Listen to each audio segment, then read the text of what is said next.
Boxing update, natapos na ang final weigh-in ni Tim Tszyu versus Bakram Murtazaliev. Mangyayari po ang laban ngayong linggo, October 20. Dedepensahan ni Bakram Murtazaliev ang kanyang IBF Super Welterweight belt. Ito ang balak kunin ni Tim Tszyu para maging two-time champion sa Super Welterweight. Matatandaan, natalo si Tim Tszyu kontra Sebastian Fundora at naagaw ang kanyang WBO belt. Sinabi ni Tim Tszyu sa kanyang interview, nag-prepare ng matindi, 100% ang kondisyon dahil gusto ulit maging champion. Sinabi rin ni Tim Tszyu na gusto niya ang unification fight kay Terence Bud Crawford at rematch kay Sebastian Fundora. Pangarap pa rin ni Tim Tszyu na maging undisputed champion sa Super Welterweight, kaya abangan po natin ngayong linggo ang bakbakan.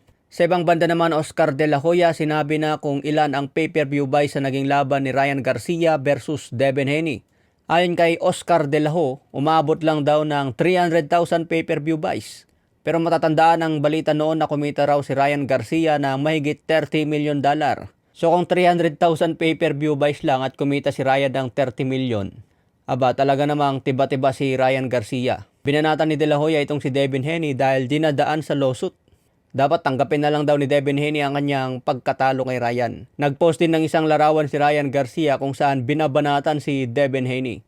Pero kahit ganyan ang nangyari kay Devin Haney, number 10 pa rin yan sa top 10 pound for pound sa ngayon. Okay mga tol, sa ibang banda, David Benavides gusto na niya makalaban si Artur Beterbiev. Kung manalo raw si David Benavides kay David Morrell, gusto na niya isunod si Artur Beterbiev. Pero nag-announce nga po ang IBF kanina mga tol na kailangan ng depensa ni Beterbiev ang kanyang titulo laban sa kanilang mandatory challenger.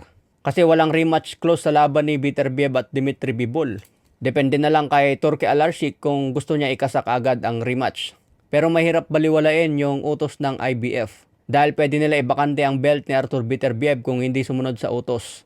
Okay mga tol, sa ibang banda naman, kumakalat ito sa Facebook eh. Ayaw ko na sana pag-usapan ito mga tol, pero kumalat na sa Facebook. Si Marlon Tapales kasi mga tol, nag-overweight kasi dati yan sa Japan. Unang depensa ng kanyang WBO bantamweight belt noong 2017. So dapat 118 pounds lang dapat sa bantamweight, pero nag-overweight po siya ng higit sa 119 pounds. Kaya natanggalan ng WBO belt si Marlon Tapales noon. Kaya ang nangyari sa WBO belt ni Tapales, nabakante bago sumampa sa ring. Kung manalo sana yung Japanese, magiging WBO bantamweight champion.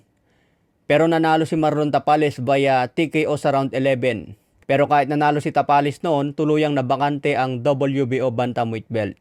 Taong 2017 ito mga tol.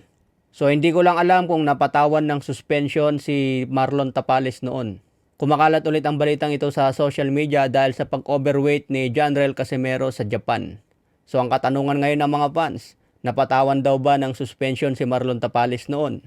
Yung pag-overweight ni Marlon Tapales, nabalita ito mga tol sa mga mainstream media. Pero ang tanong ng karamihan kung napatawan daw ba ng suspension. So itry nyo mag-research mga tol kung merong naibalita na nasuspende si Marlon Tapales. Kasi sinubukan kong maganap, wala akong makitang article kung ilan ang suspension niya. Kung ano ang naging parusa niya sa pag-overweight. Kasi ang madalas nababasa ko lang, natanggalan siya ng titulo. Okay mga tol, hanggang sa next update natin, ingat.